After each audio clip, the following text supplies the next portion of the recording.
Antenna array क्या होता है। तो एंटीना एरे की बात करें तो एंटीना एरे क्या है, regular pattern of short dipole antenna to increase the directivity. यानी अगर हम शॉर्ट डाइपोल एंटीना का रेगुलर पैटर्न बनाते हैं जो कि डायरेक्टिविटी और गेन को इंक्रीज करता है, वही होता है एंटीना एरे। ठीक है, यानी ये देखिए यहाँ पर ये जो डायग्राम दिया गया है, जैसे कि ये डायग्राम है, इसमें डायरेक्टिविटी लेस होगी, वहीं ये जो डायग्राम है इसमें डायरेक्टिविटी क्या होगी, हाई होगी। ठीक, यानी हमने क्या किया, हमने बहुत सारे एंटीना को एक रेगुलर पैटर्न में क्या किया, शॉर्ट डाइपोल एंटीना को क्या किया, अरेंज कर दिया। ऐसा अरेंज किया क्यों देखिए रेगुलर पैटर्न हमने बनाया शॉर्ट डाइपोल एंटीना का, यानी हमने देखिए एक डाइपोल एंटीना दूसरा डाइपोल, मतलब रेगुलर पैटर्न बना दिया। ऐसा क्यों किया गया, तो ऐसा इसलिए किया गया कि इंक्रीज करे आपके डायरेक्टिविटी और गेन को। तो इसी को बोलते हैं हम एंटीना एरे, यानी एंटीना की वैल्यू को जब हम आपस में इंटरकनेक्ट कर देते हैं तो उनकी डायरेक्टिविटी और गेन इंक्रीज हो जाता है, इसी को हम एंटीना एरे करते हैं। यानी एंटीना एरे को आप इस तरह से कह सकते हैं कि एंटीना एरे यही होता है। अब इसमें क्या होनी चाहिए, इक्वल स्पेसिंग होनी चाहिए। जैसे कि वन डायमेंशन एरे की बात करें तो वो एक ही डायरेक्शन में होगा, जैसे कि एक्स एक्सिस पर है तो ये इसी तरह से होगा।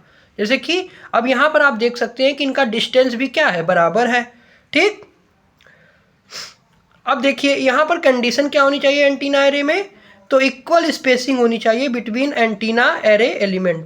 ठीक, यानी इक्वल स्पेस, देखिए जैसे कि डिस्टेंस ये है, डी डिस्टेंस ये है, तो यानी इक्वल स्पेस होनी चाहिए एंटीना के एरे के बीच में। ठीक, और दूसरा क्या है, some antenna array element is equal to λ/2, यानी कुछ जो एंटीना एरे एलिमेंट होते हैं उनका वैल्यू किसके बराबर होना चाहिए, λ/2 एंटीना के बराबर होने चाहिए। यानी अब आपको पता चल गया होगा कि एंटीना एरे क्या होता है। यानी हम बहुत सारे एंटीना को एक साथ क्या करते हैं, रेगुलर पैटर्न में अरेंज कर देते हैं। वो इसलिए करते हैं क्योंकि इसका डायरेक्टिविटी और गेन इंक्रीज हो जाता है। तो वन डायमेंशन एरे में आप यहाँ पर देख सकते हैं कि 5 एलिमेंट λ/2 एंटीना एरे को हमने अरेंज किया है। यहाँ पर 1 2 3 4 5, तो यहाँ पर वही शो किया गया है।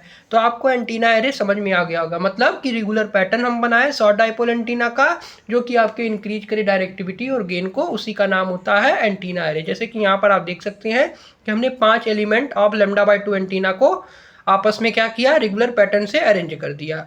तो ये वन डायमेंशन का एरे है। उसी तरह टू डायमेंशन एरे में कुछ अलग क्राइटेरिया होती है। तो टू डायरेक्शन में क्या होगा, आपका एक्स और वाई दोनों होगा।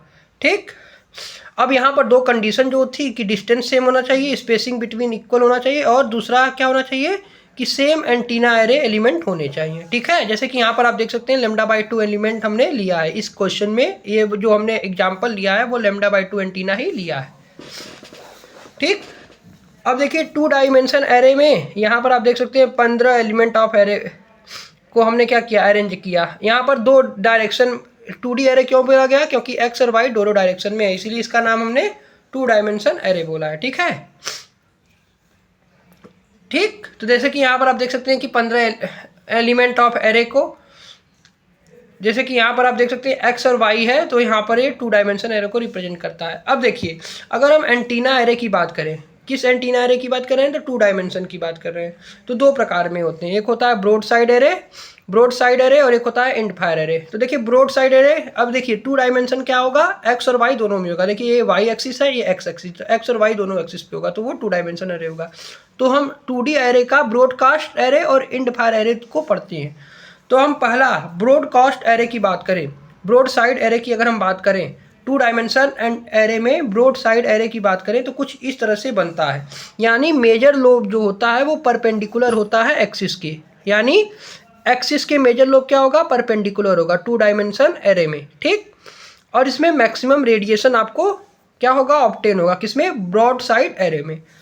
अब यहाँ पर एक चीज़ और देखिए, जो परपेंडिकुलर टू द एक्सिस है वहाँ पर डायरेक्शन होगा मैक्सिमम रेडियस, यानी जो 90 डिग्री का जो एक्सिस, यानी perpendicular to the axis is the direction of maximum, जो परपेंडिकुलर टू द एक्सिस है उसका डायरेक्शन जो होगा वो मैक्सिमम रेडिएशन को आपको रिप्रेजेंट करेगा। ठीक, तो end fire broadside array को आपको समझ में आ गया होगा कि क्या होता है। जब आपका मेजर लोब यानी जो बड़ा वाला लोब है वो क्या हो, वो आपका परपेंडिकुलर हो एक्सिस के, तो वो होगा आपका ब्रॉड साइड एरे। और यहाँ पर हमको मैक्सिमम रेडिएशन मिलता है, यहाँ पर आप देख सकते हैं। ठीक, अब यहाँ पर आप देख सकते हैं कि इनके बीच का डिस्टेंस भी क्या है, बराबर है, λ/2 एंटीना को लिया है।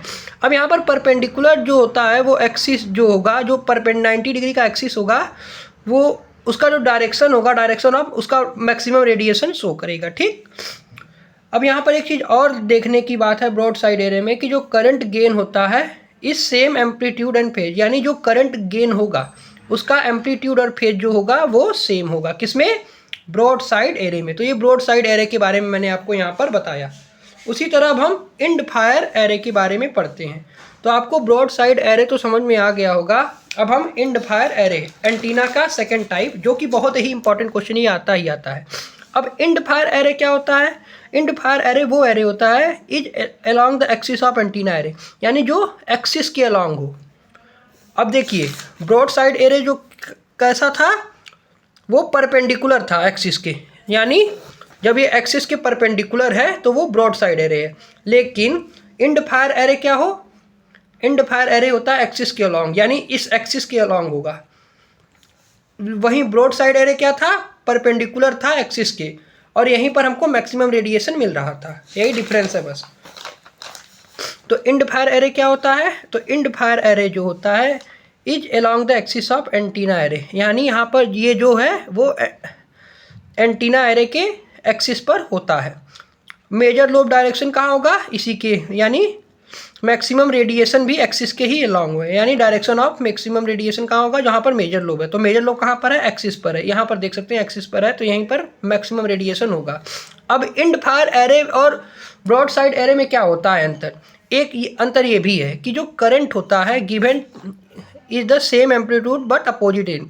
देखिए ब्रॉड साइड एरे में सेम एम्पलीट्यूड और सेम फेज थे, लेकिन एंड फायर एरे में करंट जो होता है, जो दिया जाता है गिवन इज सेम एम्पलीट्यूड, वो सेम एम्पलीट्यूड का तो होता है लेकिन अपोजिट होता है फेज में।